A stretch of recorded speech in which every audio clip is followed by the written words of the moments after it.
Assalamualaikum warahmatullahi wabarakatuh. Alhamdulillah rabbil alamin wassalatu wassalamu ala asyrafil anbiya'i wal mursalin wa ala alihi wa sahbihi ajma'in. Rabbi shrah li sadri wa yassir li amri wahlul 'uqdatam min lisani yafqahu qawli. Rabbi zidni 'ilma warzuqni fahma wa la hawla wa la quwwata illa billahil 'aliyyil 'azim.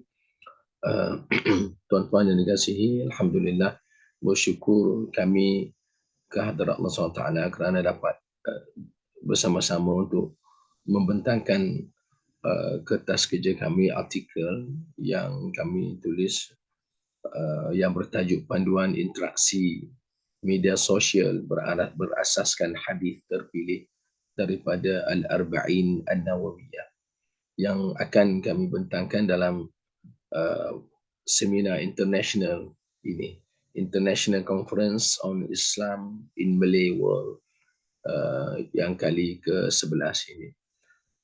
Saya Syed Muhammad Hilmi bin Syed Abdul Rahman bersama saudara Muhammad Hazim Muhammad Azhar dan Prof. Dr. Cik Zarina Syahari. Kami dari Akademi Pengajian Islam Universiti Malaya akan membentangkan artikel ini.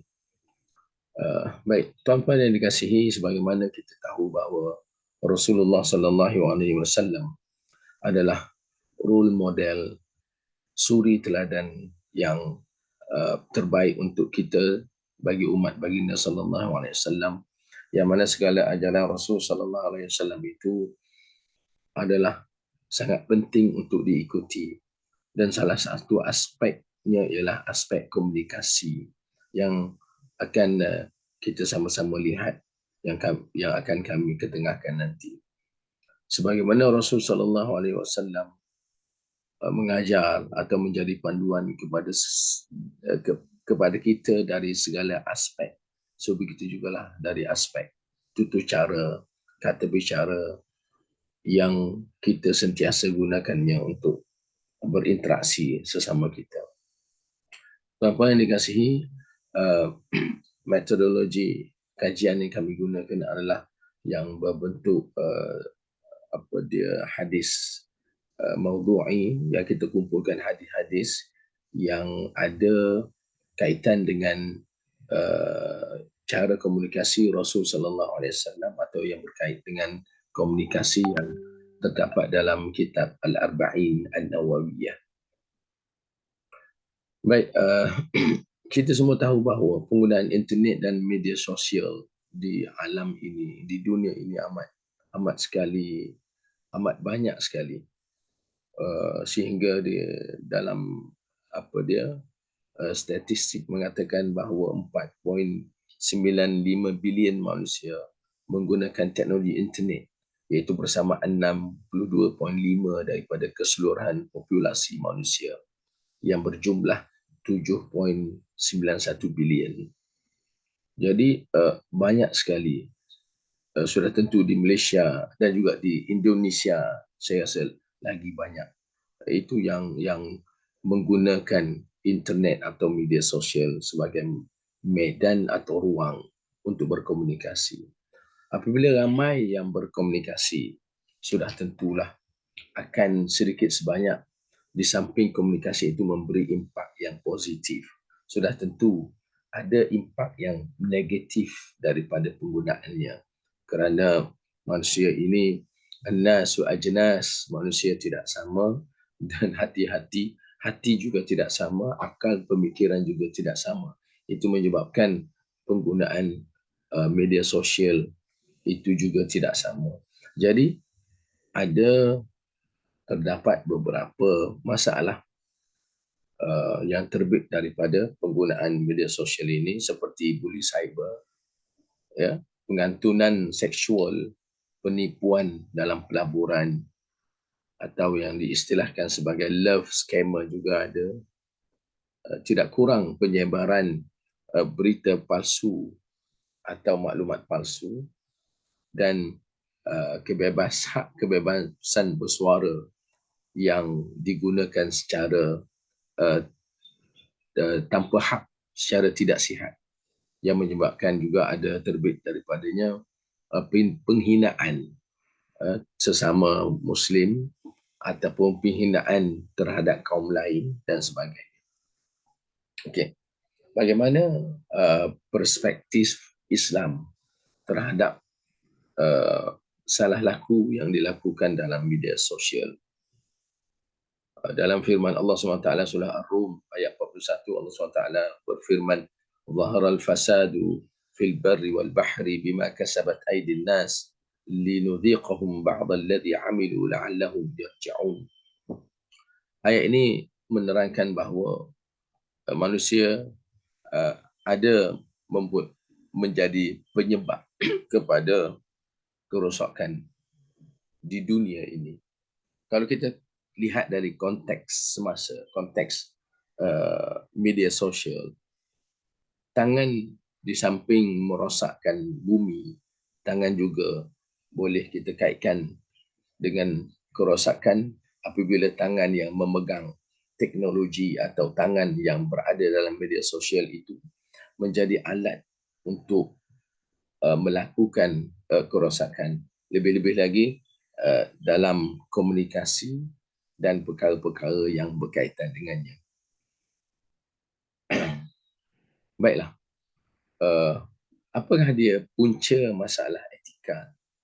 Kalau ingin kita lihat, kita dapati bahawa antara punca masalah moral, etika dan juga akhlak ini ialah yang terbit atau timbul akibat pengabaian terhadap netiquette. Netiquette iaitu etika penggunaan media sosial. Tidak digunakan etika penggunaan media sosial dengan baik. Menyalahi etika menyebabkan terbitnya ataupun timbulnya masalah-masalah komunikasi dan sebagainya. Begitu juga dengan salah faham terhadap konsep kebebasan bersuara yang sebenar sebagaimana yang kita utarakan sekejap tadi. Jadi dilihat di sini agama sebagai satu undang-undang ataupun agama sebagai satu cara hidup yang komprehensif itu amat diperlukan oleh manusia sejagat ini. Di mana agama memberikan kepada kita panduan secara khususnya dibawa oleh Rasul sallallahu alaihi wasallam, Nabi Muhammad sallallahu alaihi wasallam, dibawa oleh beliau segala pengajaran yang baik dalam segala aspek, termasuklah aspek bagaimana seseorang itu ingin berkomunikasi yang boleh kita adaptasikannya dalam komunikasi di dalam media sosial. Baik. Komunikasi ini secara mudahnya, kalau kita kata kita naklah berkomunikasi secara Islam, maka artinya kita katakan komunikasi yang beralaskan akhlak karimah atau komunikasi yang bersumberkan kepada Al-Quran dan hadis. Dan kalau kita katakan komunikasi nabawi itu, apakah ia komunikasi nabawi? Mungkin boleh kita nyatakan bahawa komunikasi nabawi adalah komunikasi yang bersandarkan kepada akhlak dan hadis Rasul sallallahu alaihi wasallam. Kan? Komunikasi yang mengambil kira akhlak yang diajar oleh Rasul, yang dipraktikkan oleh Rasul, dan sabdaan baginda sallallahu alaihi wasallam. Dan sudah tentu dari satu sudut termasuk juga dalam Al-Quran. Baik.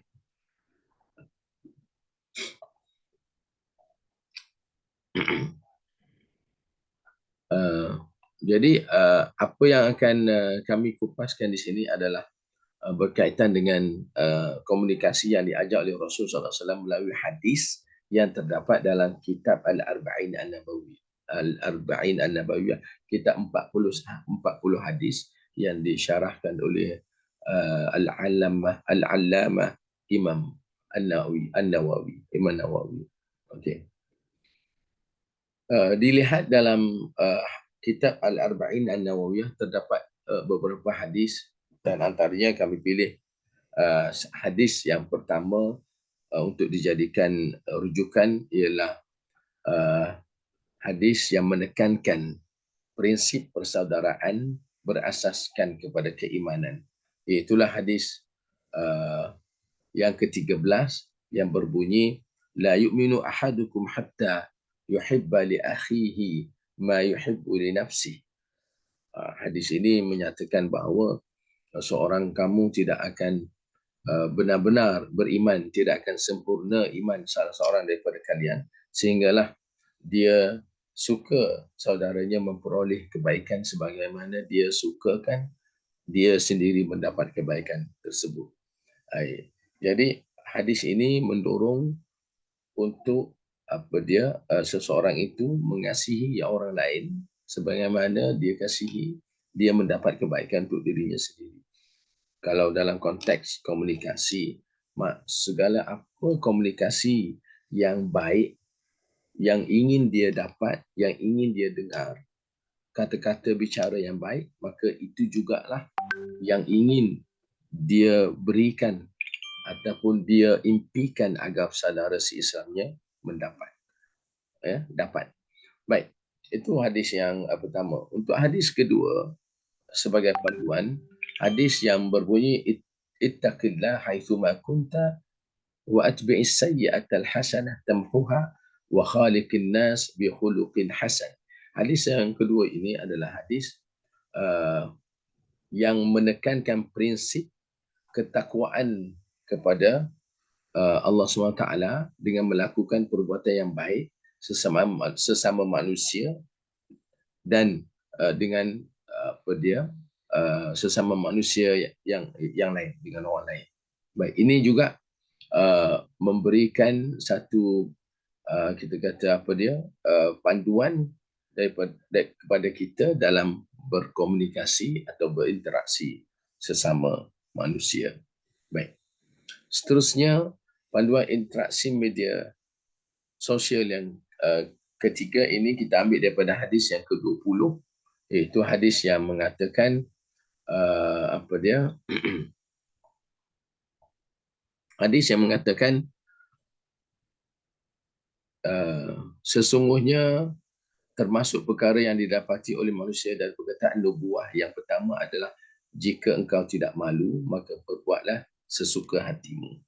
Jadi hadis ini kalau dilihat dari sudut komunikasi, dia memberi panduan kepada kita untuk berkelakuan sopan dan menjaga maruah diri, iaitu melakukan sesuatu itu dengan diambil kira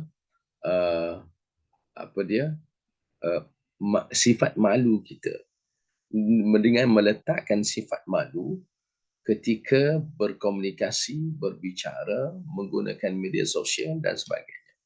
Ini adalah satu panduan agar setiap kali seseorang itu melayari ataupun berada dalam media sosial, mereka menggunakan sifat malu itu sebagai asas ataupun faktor sebab untuk menghalang mereka daripada melakukan sesuatu perbuatan yang boleh memalukan diri sendiri atau memalukan orang lain.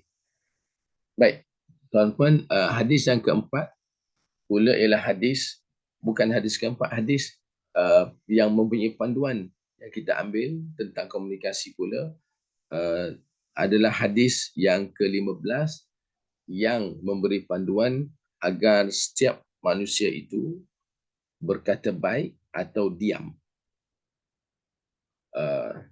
Hadis yang berbunyi man kana yu'minu billahi wal yawmil akhir falyaqul khairan aw liyasmut.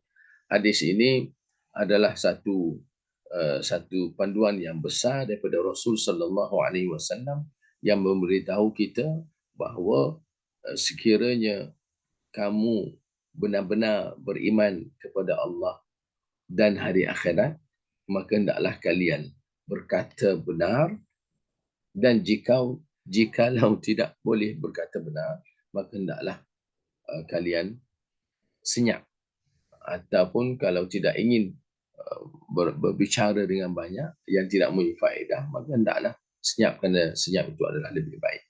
Baik.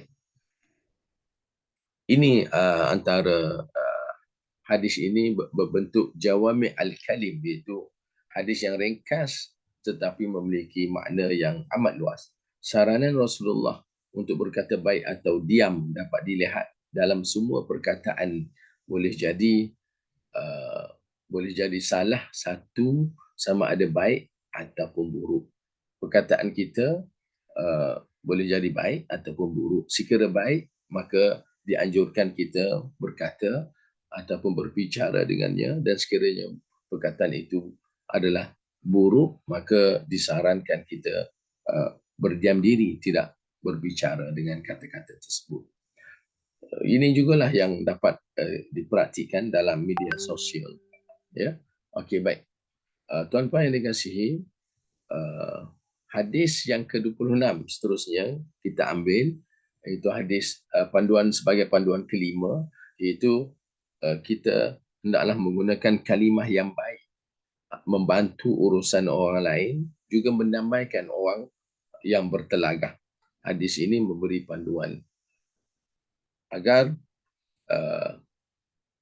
seorang pengguna media sosial, pengguna berkomunikasi, hendaklah mengambil peluang, sama ada memberikan kata-kata baik, kata-kata motivasi, kata-kata yang memberi semangat, ataupun membantu kawan yang rakan dan kawan lain dalam memberikan solusi kepada mereka yang mempunyai masalah, menghadapi masalah, melalui kata-kata, ataupun mendamaikan mereka yang bertelagah, juga boleh digunakan melalui kata-kata dan sebagainya dalam media sosial.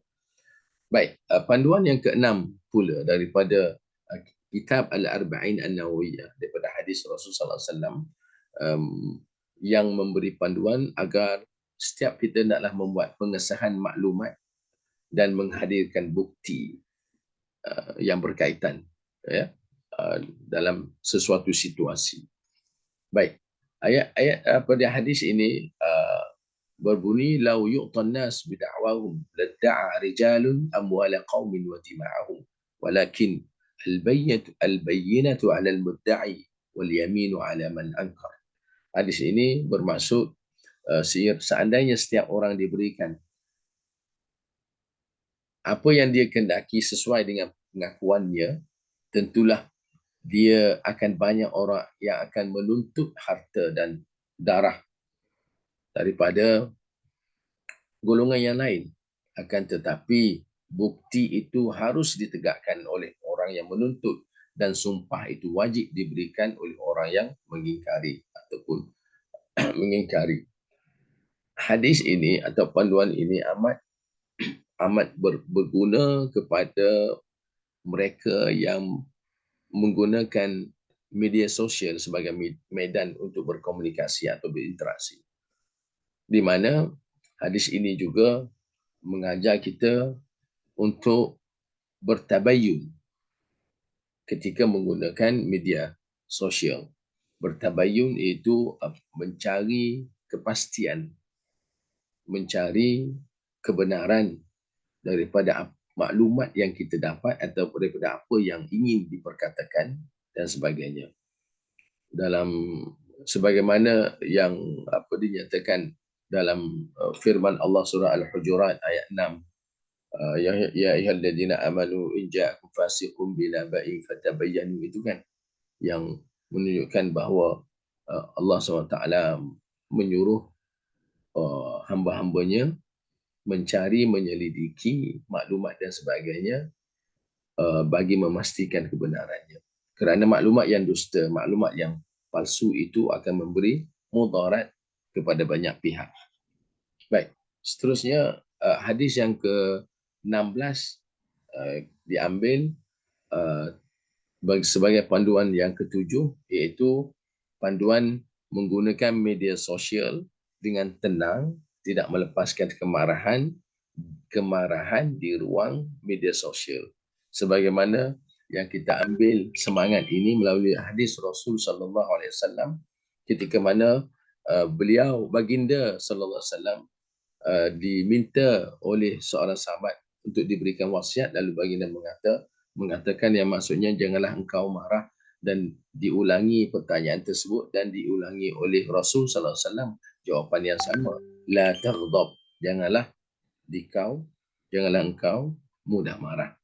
Jadi dalam konteks penggunaan media sosial sudah tentu kita dapat mengetahui dan dapat menggambarkan bagaimana tindakan buruk yang akan terjadi sama ada kepada kita atau orang lain yang pada ketika itu dikuasai oleh sifat marah. Sebagai contoh, kalau kita dalam keadaan marah, bagaimana kita akan menjadi tenang ataupun waras ketika menggunakan media sosial? Sudah tentu amat sukar untuk menjadi waras ketika marah. Jadi saranan Rasulullah SAW ini sangat baik, iaitu tidak melepaskan apa yang ada di sebalik kemarahan kita ketika menggunakan media sosial. Tuan-puan yang dikasihi, hadis yang ke-24 pula diambil yang mempunyai panduan yang boleh kita katakan panduannya itu tidak menganiayai ataupun menzalimi pengguna media sosial yang lain. Dan semangat ini kita ambil ataupun panduan ini kita sedut dan ambil daripada hadis Rasulullah sallallahu alaihi wasallam yang menyatakan bahawa melakukan kezaliman itu adalah satu perkara yang haram, tidak boleh dilakukan, dan disarankan agar kita fala tazalamu, kalian janganlah saling zalim menzalimi. Jadi, dan juga satu sudut yang lain, as-sukhriyah. As-sukhriyah ini adalah satu perbuatan mengejek atau menghina orang lain, juga tidak dibolehkan dalam Islam. Jadi kalau dalam media sosial mungkin ia berlaku seperti merosakkan reputasi seseorang, ya. Kalau seseorang itu merosakkan reputasi seseorang ataupun menghina peribadi seseorang, ini adalah satu perbuatan yang tak betul, dan perbuatan yang begitu juga. Okey. Tuan-puan yang dikasihi,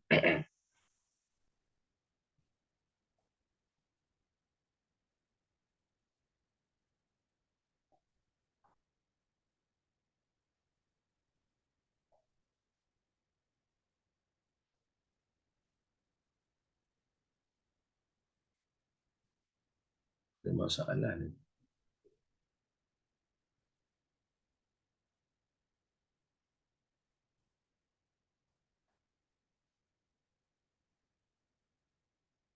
Tuan-puan yang dikasihi, seterusnya, okey, minta maaf ya, tadi apa dia terhenti. Saya ingat terhenti rekodnya. Seterusnya daripada hadis yang ke-35 dalam karya tersebut, kita dapati terdapat hadis yang menyaran kita agar tidak berdengki, menipu, membenci, mengumpat, mengeji dan mengambil harta orang lain dengan jalan yang salah. So dari sudut ini, kalau kita lihat, termasuklah juga larangan memberikan like ataupun share, hashtag atau apa-apa reaksi yang menyokong perkara yang buruk tersebut. Seperti termasuk jugalah bully cyber, pengantunan cyber, scammer, penipuan dan lain-lain jenayah cyber lagi. Seterusnya, hadis yang ke-36 iaitu tidak membuka aib dan bahkan memudahkan urusan orang lain. Jadi hadis ini memberi panduan kepada pengguna media sosial agar tidak membuka aib seseorang Muslim yang lain ataupun orang lain. Bahkan hadis ini juga menyarankan, kalau kita ambil panduan untuk ini sebagai satu panduan untuk memudahkan segala urusan orang lain yang boleh dilakukan melalui media sosial. Baik, tuan-tuan yang dikasihi, inilah rumusan 10 hadis yang bertemakan komunikasi yang dapat kami simpulkan daripada kitab Al-Arba'in An-Nawawiyah. Itu hadis yang yang pertamanya tentang prinsip persaudaraan melalui hadis yang ke-13, seterusnya hadis yang menyarankan berbuat baik sesama manusia, hadis yang ke-18, dan seterusnya hadis yang menyarankan sentiasa bersopan dan menjaga maruah, hadis 20, dan seterusnya hadis yang menyarankan kita berkata dengan perkataan yang baik ataupun diam. Sekiranya tidak berkata baik, maka hendaklah diam. Hadis ini kalau dari aspek diam, maka uh, dia tidak mengatakan sesuatu yang menyebabkan seseorang itu tidak melepaskan kemarahannya, tidak menganiaya orang, tidak mengeji, tidak menipu, tidak mengumpat, tidak membuka aib, tidak mengambil harta secara yang tidak hak. Semua ini melalui komunikasi. Apabila diam tidak berkomunikasi, maka segala perkara ini akan terhindar. Dan dari sudut yang lain, yang positif yang lain ialah berkata baik ini dengan menggunakan kalimah yang baik, ya, dan membantu urusan orang lain, mendamaikan orang yang bertelagah, membuat pengesahan maklumat yang diterima agar orang lain tidak teraniaya, juga menghadirkan bukti bagi satu-satu dakwaan yang kita lakukan. Tuan-tuan yang dikasihi, sebagai kesimpulan, himpunan beberapa hadis bertemakan komunikasi nabawi daripada hadis Al-Arba'in An-Nawawiyah ini boleh membentuk prinsip dan panduan interaksi digital yang sangat kita perlukan, yang penting untuk pengguna sosial. Himpunan hadis tersebut yang digarap dan diadun dapat menjadi prinsip atau panduan umum berinteraksi, interaksi sosial digital dalam media sosial, supaya dapat membina jaringan media sosial yang selamat dan memberikan rahmat kepada semua kita. Setakat itu dahulu kami punya pembentangan. Sekian, terima kasih. Wassalamualaikum warahmatullahi wabarakatuh.